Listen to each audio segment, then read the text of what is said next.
Hi అండి, అందరికీ నమస్తే. Welcome back to Lakshmi kitchen. మనకి రేపటి నుంచే శ్రావణ మాసం అనేది స్టార్ట్ అవుతుందండి. మనం శ్రావణ మాసంలో వరలక్ష్మి వ్రతానికి బ్లౌజ్ పీస్ తోటి అమ్మవారిని సింపుల్గా అందంగా ఎలా అలంకరించుకోవాలో ఈ వీడియోలో చేసి చూపిస్తాను. ఇప్పుడు మనం ఏదైనా ఒక డార్క్ కలర్ బ్లౌజ్ పీస్ తీసుకొని ఈ విధంగా ఒకటే మడత మీద ఇలా ఫిల్స్ పెట్టుకోవాలండి. చిన్న చిన్నగా చూసారు కదా, ఒక చేత్తో అటు సైడ్ అంచు సైడ్ పట్టుకొని కొద్ది కొద్దిగా మడత పెట్టుకోవాలి. ఇలా మడత పెట్టుకున్న తర్వాత పైన సైడ్ మనం ఒక క్లిప్ అనేది పెట్టేసుకోవాలి ఊడిపోకుండా. ఇలా క్లిప్ పెట్టుకున్న తర్వాత మనం ఇప్పుడు ఇవన్నీ ఫ్రిల్స్ అనేవి సెట్ చేసుకుంటూ బార్కి పెట్టుకొని కింది వరకు క్లిప్స్ పెట్టేసుకున్నట్టయితే కదలకుండా ఉండిద్ది.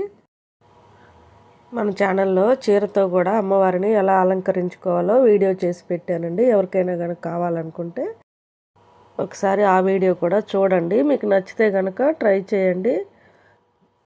ఈ విధంగా మొత్తం అంతా కూడా రెడీ చేసుకున్న తర్వాత మనం ఏదైనా ఒక పీట వేసుకొని ఆ పీట మీద ఒక క్లాత్ అనేది పరుచుకోవాలి.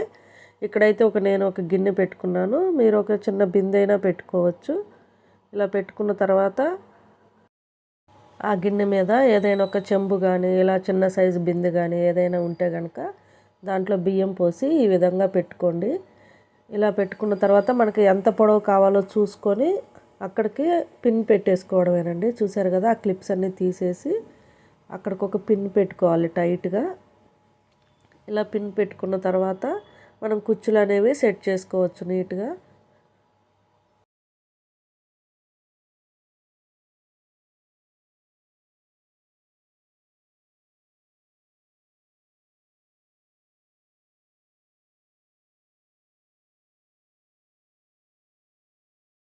ఇక్కడ మనం గిన్నె పెట్టుకున్నాం కదా, ఆ గిన్నె అనేది కవర్ అయ్యే విధంగా మనం ఈ కుచ్చులన్నీ కూడా పిన్స్ పెట్టుకుంటూ సెట్ చేసుకోవాలండి. చూసారు కదా, ఈ విధంగా అటు ఇటు కూడా నేను పిన్స్ పెట్టి సెట్ చేశాను అన్నమాట.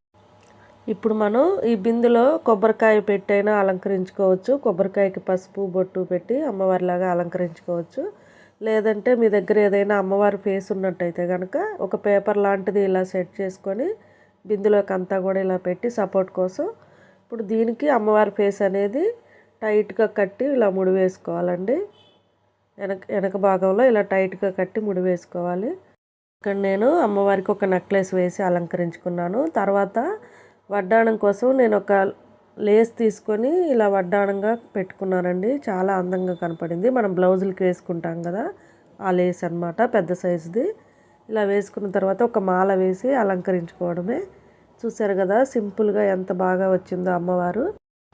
ఇక్కడ నేను అమ్మవారికి బొట్టు కోసం రౌండ్ సైజువి పెద్ద బొట్టు బిళ్ళల ప్యాకెట్ తెచ్చానండి. చూసారు కదా, అవే బొట్టు బిళ్ళలు నేను బొట్టుగా పెట్టాను, కమ్మలుగా పెట్టుకున్నాను, ఇలా ముక్కు పొడుగ్గా పెట్టుకున్నాను. చాలా అందంగా వచ్చింది. చూసారు కదా, ఇక్కడ మీరు బ్యాక్ డ్రాప్ ఏదైనా కావాలనుకుంటే బ్యాక్ సైడు ఒక క్లాత్ తోటి అరేంజ్ చేసుకోవచ్చండి. నేను ముందు వీడియోలో చూపించాను, చూడండి. మీకు కనుక నచ్చినట్టయితే ఒకసారి ట్రై చేయండి. ఇక్కడ నేను ఒక క్లాత్ పెట్టి చూపిస్తున్నాను. బ్యాక్ సైడ్ చూడండి ఎంత అందంగా కనిపిస్తుందో. అంతే అండి. మీకు కనుక నచ్చినట్టయితే ఈ శ్రావణ మాసంలో వరలక్ష్మి వ్రతానికి సింపుల్గా మీరు కూడా అమ్మవారిని ఈ విధంగా రెడీ చేసుకోండి. ఈ వీడియో నచ్చినట్టయితే కనుక లైక్ చేయండి, షేర్ చేయండి, సబ్స్క్రైబ్ చేసుకోండి. ఇంకొక మంచి వీడియోలో మళ్ళీ కలుద్దాం.